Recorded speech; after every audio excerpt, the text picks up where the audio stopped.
बिस्मिल्लाहिर्रहमानिर्रहीम, अस्सलाम वालेकुम।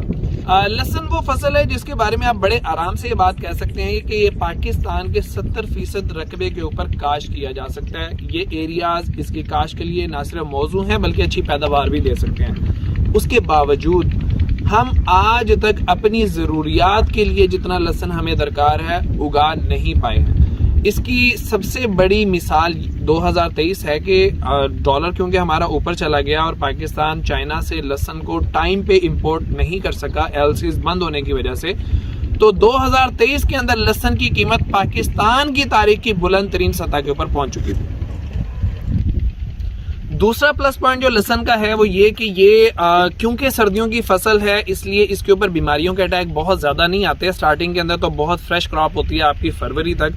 15 फरवरी के बाद जैसे जैसे गर्मी आना शुरू होती है इसकी जड़ को मसाइल आते हैं, इसको फंगल अटैक भी हल्का फुल्का आ जाता है, इंसेक्ट अटैक भी ज़्यादातर उसी वक्त शुरू होता है। उसके अलावा ये फसल 5 से 6 महीने के दौरानिए की होती है और कोई बहुत ज़्यादा मेहनत आपसे नहीं मांगती है। ऐसा नहीं है कि आपको हर दूसरे चौथे दिन तुड़ाई करनी पड़ेगी जैसे बाकी सब्जियों की करनी पड़ती है। और अगर आप एक अच्छी क्वालिटी का लहसुन तैयार कर लेते हैं तो उसको बेचने में किसी किस्म की मुश्किलात नहीं है। बाज़ औक़ात कुछ चीज़ें ऐसी होती हैं जिनके रेट बहुत अच्छे होते हैं लेकिन उनको बेचने में काफ़ी मुश्किल का सामना करना पड़ता है। तो ओवरऑल ये एक अच्छी क्रॉप है। तो आज की इस वीडियो के अंदर हम इंशाल्लाह बात करेंगे कि इसके लिए ज़मीन कैसी होनी चाहिए, बीज कौन सा होना चाहिए, मौसम कौन सा होना चाहिए, लगाने के लिए ज़मीन की तैयारी, ईच एंड एवरीथिंग जो स्टार्टिंग के अंदर आपको जानना चाहिए आज की इस वीडियो के अंदर आपको सीखने को इंशाल्लाह मिलेगा। इस वीडियो को एंड तक ज़रूर देखिएगा। आप लहसुन की तकरीबन आधी चीज़ों को सीख लेंगे, आधी चीज़ें हम अगली वीडियो के अंदर आप लोगों के साथ शेयर करेंगे। अस्सलाम वालेकुम दोस्तों, इट्स मी मज़हर अली। आप मेरे साथ हैं आयर फार्म्स चैनल पे, मेरे साथ रहिएगा। तो सबसे ज़रूरी चीज़ जो होती है वो किसी भी काश्त के लिए एक बेहतरीन मौसम का इंतखाब होता है। तो अक्टूबर का जो महीना है वो लहसुन की काश्त के लिए सबसे बेहतरीन है। ओवरऑल पूरे महीने के अंदर लगाया जा सकता है। अगर आप देसी लगा रहे हैं, NS 756 लगा रहे हैं, जीवन लगा रहे हैं, इन क्रॉप को पूरे महीने में लगाया जा सकता है। सिर्फ एक वैरायटी काफ़ी सेंसिटिव है इस मामले में, वो है हरनाई। जो हमारे पोटोहार रीजन के एरियाज़ हैं या जो थोड़े से नॉर्मल एरियाज़ हैं वहाँ पे तो आप पूरा अक्टूबर लगा सकते हैं, लेकिन जो पंजाब या सिंध के गर्म इलाके हैं वहाँ पे कोशिश ये करनी चाहिए कि 10 अक्टूबर से पहले पहले इसकी सोइंग हो जाए। मैक्सिमम आप इसको 15 अक्टूबर तक खींच सकते हैं, लेकिन 15 अक्टूबर भी कोई सेफ टाइम नहीं है। तो आपकी जो बाकी लहसुन है वो पूरा अक्टूबर काश्त कर सकते हैं। अक्टूबर के बाद हरगिज़ काश्त ना करें, लेकिन जो हरनाई है उसको 10 से 15 अक्टूबर के दरमियान आप लोगों को काश्त कर देना चाहिए। अब इसमें आ जाता है कि वैरायटी कौन सी लगाएं। तो वैरायटीज़ के ऊपर तफसील से बात अगली वीडियो के अंदर करेंगे, लेकिन जो अच्छी वैरायटी इस वक्त सेल आउट हो रही है वो हरनाई है और उसके अलावा NS 756 दूसरे नंबर पे आती है। और जो गुलाबी लहसुन हमारा देसी एक टाइम में टॉप पे हुआ करता था वो अब तीसरे नंबर पे आता है। और जीवन फिलहाल बेचारा थोड़ा सा मजलूम है, लेकिन उस पर भी इंशाल्लाह हम अलग से बात करेंगे। तो ये वैरायटीज़ हैं। हरनाई को मैं सबसे ज़्यादा प्रेफर करता हूँ, लेकिन उसमें आपको मल्चिंग ज़रूर करनी है। जो लोग हरनाई लगाते हैं और टाइम पे नहीं लगाते उनकी तुरी ना बनने की प्रॉब्लम आती है। जो लगाते हैं टाइम पे लगाते हैं मल्चिंग नहीं करते उनका भी तुरी ना बनने का प्रॉब्लम आता है। अगली चीज़ आ जाती है कि किस किस्म की ज़मीन लहसुन को उगाने के लिए बहुत अच्छी समझी जाएगी। तो बहुत ज़्यादा रेतली ज़मीन मैं रिकमेंड नहीं करूँगा और चिकनी ज़मीन मैं बिल्कुल भी रिकमेंड नहीं करता।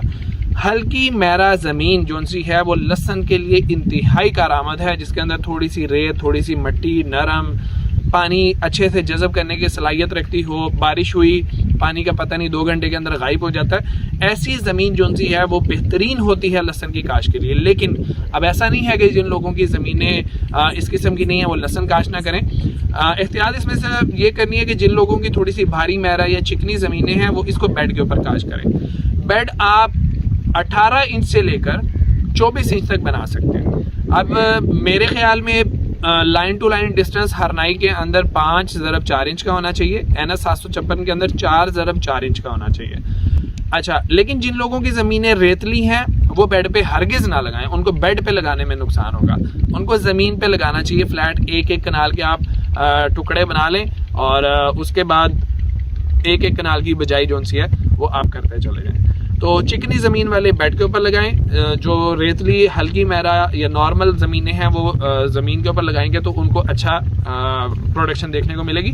अच्छा, इसमें मैंने एक चीज़ जो नोटिस की, पहले मैं बहुत ज़्यादा रिकमेंड करता था कि आपको बेड पे ही जाना है, लेकिन मैं आप लोगों को कहता हूं कि आप फ्लैट पे भी लगाएं, जमीन पे भी लगाएं बगैर बेड के। उसकी रीजन क्या है कि जब आप बगैर बेड के बनाते हैं ना, तो उस वक्त आपके पर एकड़ प्लांट्स की तादाद 4.25 लाख के ऊपर पहुंच जाती है, जबकि आप जब बेड के ऊपर लगा रहे होते हो तो 2.25 लाख के करीब आपकी तादाद होती है, जो कि बहुत बड़ा एक डिफरेंस है। तो जमीन फ्लैट के ऊपर जो लोग लगा रहे होते हैं, उनकी अगर बहुत अच्छी क्वालिटी ना भी बने, उनकी प्रोडक्शन बहुत ज्यादा होती है, ओवरऑल वेट बहुत अच्छा बनता है।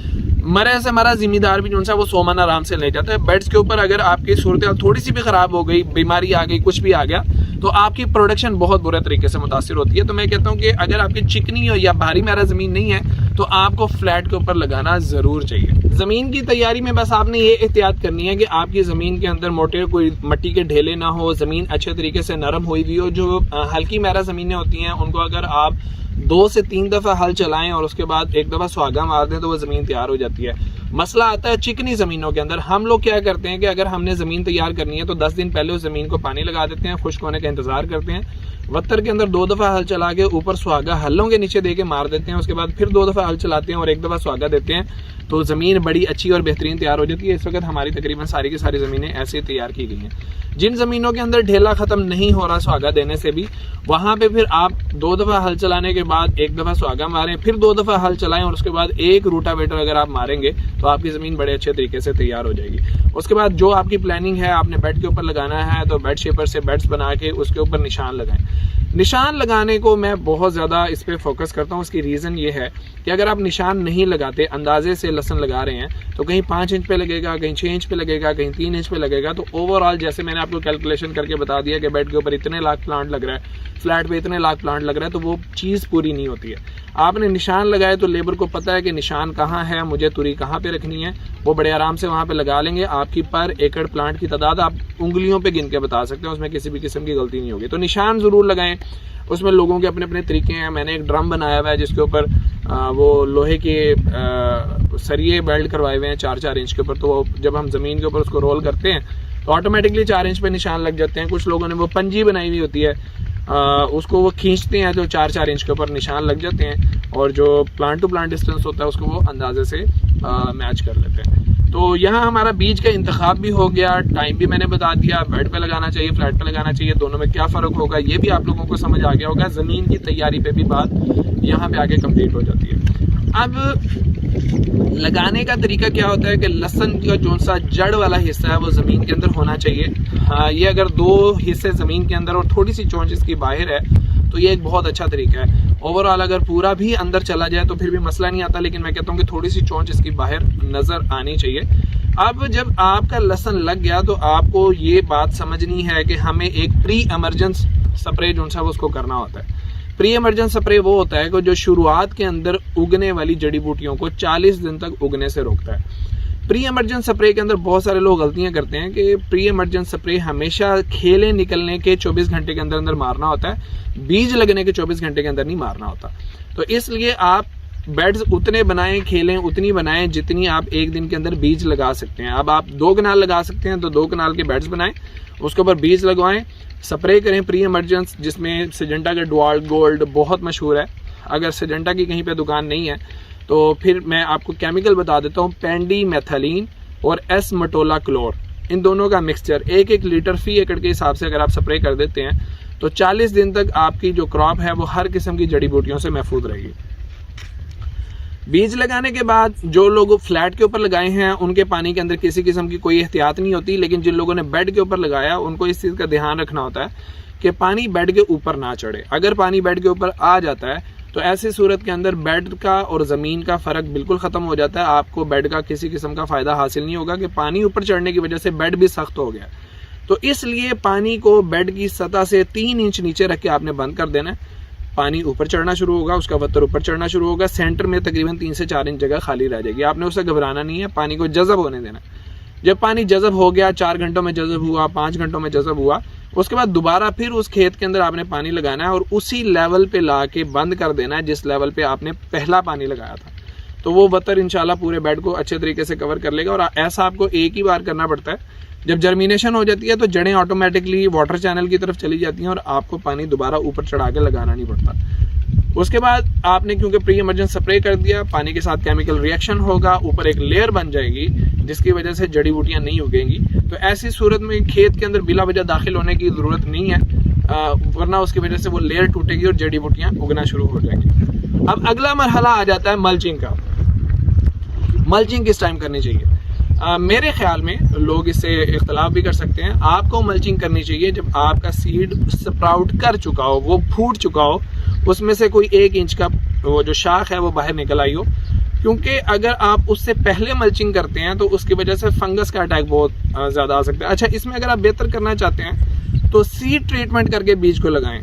जो दवाइयाँ बीज को फंगस लगने से बचाती हैं वो लगा के अगर आप बीज को लगाएंगे तो शुरुआती मसाइल से आपका बीज बचा रहेगा। उसमें बायर कंपनी की जो होमरे है वो बहुत अच्छा प्रोडक्ट है, उसके साथ अगर ट्रीट करके आप लगाएंगे तो इंशाल्लाह लहसुन आपका अच्छा जर्मिनेट करेगा। अब आपका बीज इंशाल्लाह 8 से 12 दिन के अंदर जब जर्मिनेट कर जाएगा तो आपने उसके ऊपर 4 से 5 इंच मोटी लेयर चावल की पराली की डालनी है। ये बहुत ज़रूरी है। अगर आप ये नहीं करते तो ना सिर्फ आपकी ज़मीन सख्त हो जाएगी बल्कि जड़ी बूटियाँ उगने का अमल भी शुरू होगा और आपको बार बार गोडियाँ करानी पड़ेंगी। जब आप मल्चिंग कर लेंगे तो वो मल्चिंग जहाँ से हटेगी 2 महीने बाद 3 महीने बाद वहाँ हल्की फुल्की जड़ी बूटियाँ उगेंगी। वहाँ पे रंबे से गोडी कराने की कोशिश नहीं करनी बल्कि हाथ से उन जड़ी बूटियों को अगर आप चुनवाएंगे तो इंशाल्लाह आपकी फील्ड जो सी है वो ओवरऑल एंड तक साफ रहेगी, आपकी क्रॉप इंशाल्लाह हेल्दी रहेगी। तो ये वो चीज़ें हैं जो स्टार्टिंग में आपको लहसुन की काश्त के लिए जानना ज़रूरी है। अच्छा, ज़मीन की तैयारी में खादें कौन सी डालेंगे? तो खादें जो सी हैं, सबसे बेहतरीन खाद मुर्गी खाने की रोटी या गोबर की 1 से 2 साल पुरानी गली सड़ी खाद है। वो जितनी आप डलवा दें, मेरा ख्याल है कि 3-4 टन अगर आप मतलब उसमें डलवा देते हैं। एक ट्रक जो बड़ा होता है 10 व्हीलर, हम वो 2 एकड़ के अंदर इस्तेमाल कराते हैं। तो वो अगर आप डलवा दें 1 एकड़ के अंदर तो उस जैसी कोई चीज़ नहीं। फिर आपको DAP डालने की ज़रूरत नहीं है, फिर आपको नाइट्रोफास डालने की ज़रूरत नहीं है। ज़मीन की तैयारी में बाद में आपको डालनी पड़ेंगी। लेकिन अगर आप वो नहीं डाल पाए तो फिर आपको 1 DAP के साथ 1 नाइट्रोफास ये ज़रूर डालना है। और दोनों सूरतों में आपने चाहे रूढ़ी डाली है या आपने नाइट्रोफास और DAP डाला है, दोनों सूरतों में अगर आप ह्यूमिक एसिड का इस्तेमाल करेंगे साथ तो फिर इंशाल्लाह अच्छा रिस्पांस आएगा। अब बाज़ इलाके ऐसे होते हैं जिनमें ज़मीन के अंदर मौजूद बोरर का बड़ा अटैक होता है, CB का बड़ा अटैक होता है। तो ऐसे जो एरियाज़ हैं वहाँ पे मैं रिकमेंड करता हूँ कि ज़मीनी खाद के साथ ज़मीन की तैयारी के अंदर आप नीमाटोड्स के लिए कोई दवाई डाल लें, जैसे FMC की रग्बी है या फर्टेरा है या कोई भी दानेदार जहर, उसकी 1 थैली फी एकड़ अगर आप छट्टा कर देंगे तो वो शुरुआत से ही ज़मीन में मौजूद कीड़े वगैरह जो है उनको ख़त्म कर देती है और आपकी फसल इब्तदाई हमलों से जो सा वो महफूज हो जाती है। तो ये वो चीज़ें हैं जो शुरुआत में आपको जाननी है। बाद में इसके खाद के प्लान और इसकी बीमारियों के लिए इंशाल्लाह अलग से वीडियो बनाऊंगा, उससे भी आपको फ़ायदा होगा। उम्मीद है आपको ये वीडियो पसंद आई होगी। अगर पसंद आई है तो लाइक और शेयर ज़रूर कीजिएगा। मज़हर अली को इजाज़त दीजिए। अल्लाह हाफ़िज़।